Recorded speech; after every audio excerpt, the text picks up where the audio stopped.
Thank you all for tuning in to another edition About the Shop with me, your host, Dare. As always, I want to thank you all for tuning in, where I can talk about everything that I normally don't get a chance to talk about my regular podcast, which you guys can all find on Spotify, iTunes, get your Apple Podcast, iHeartRadio, or where you get your podcasting apps from. So, got a great show for you guys today. Before we check on the descriptions below, physically talented QBs, as well as I believe I still have the Dolphins one up there on the descriptions. I have it for sure. Physically talented QBs is still down there. So if you want to see what makes a physically talented QB truly, check on the description below and subscribe to the YouTube channel. Subscribe.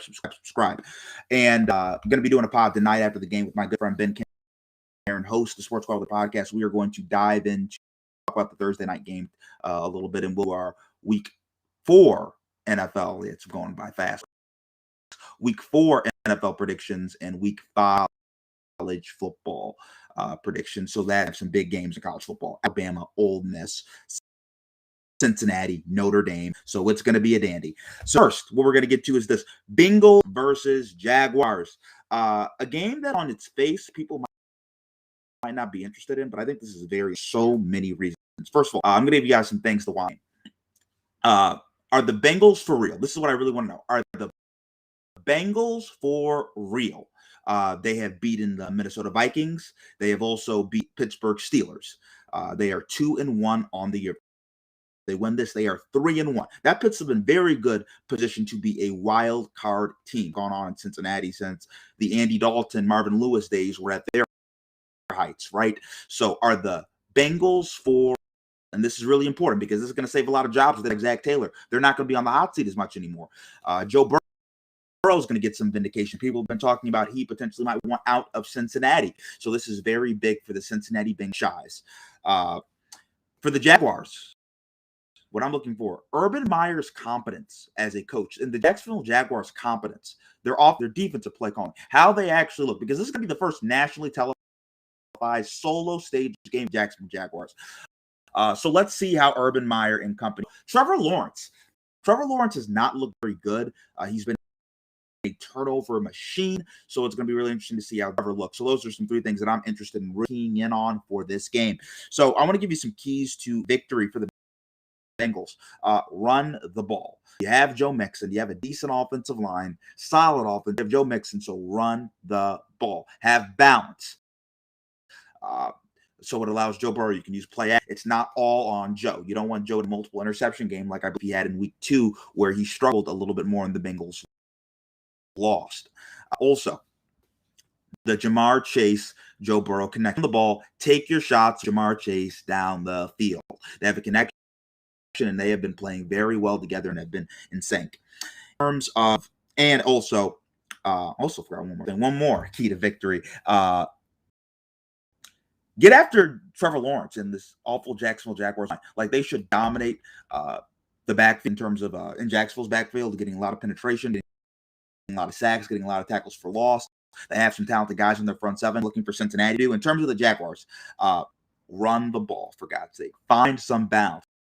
I know I say this a lot, but find some balance. You have a young quarterback who's turning the ball over. Take pressure off him. Maybe use some read options in the best position to succeed. Do not have Trevor drop back 50 times and get his butt killed. Do not. Also, right, like I said, the balance. And you're probably going to need to get some turnovers. You're going to need to get some turnovers. The defense is going to have to be opportunistic. You're going to have to get some turnovers. So hope when they're taking some shots, when Cincinnati's taking something like that, strip sack, and you can get into the game that way and get your offense a short field to score. So, interesting about this matchup is Joe Burrow, Trevor Lawrence, a battle of 2 former number 1 overall picks in the NFL draft. The last time they faced each other was in the national championship ago, and this was right before COVID, which is really crazy when you think of that, like how the world has changed in just in about 2 years, right? Maybe half, if I'm being correct, about 1.5, right? Almost 2 years now, and how much the world changed, like just about a month later. Like, it's just crazy to think.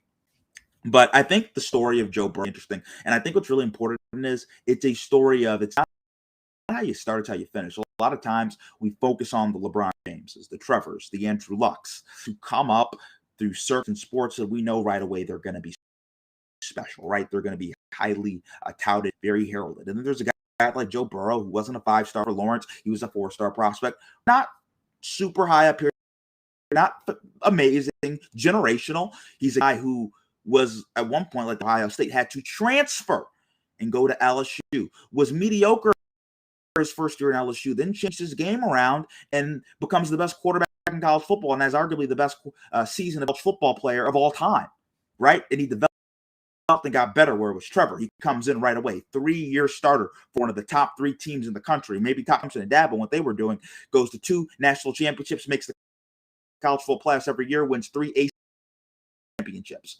So they both ended up being the number 1 starting quarterbacks in the NFL. They just got there 2 very different ways. And that's kind of the beauty of sports, right? There's always that story, right, of LeBron. We already knew those guys were going to be who they are. But there's also the stories of guys like Joe Burrow, who came on late, or maybe Anthony Davis. Anthony Davis was like 6'2", senior high school, then grew like this and became Anthony Davis, right? About how things can change so quickly. Even when you look at Mac Jones, who was a guy who was a 3rd stringer when Alabama won their national championship because the 1st stringer was Jay, the 2nd stringer was Tua Tagovailoa. He was a 3rd stringer. Then he gets his time to start. He's a Heisman Trophy finalist. Then he's a 1st-round pick in the NFL draft, and now he's a starting quarterback in sports.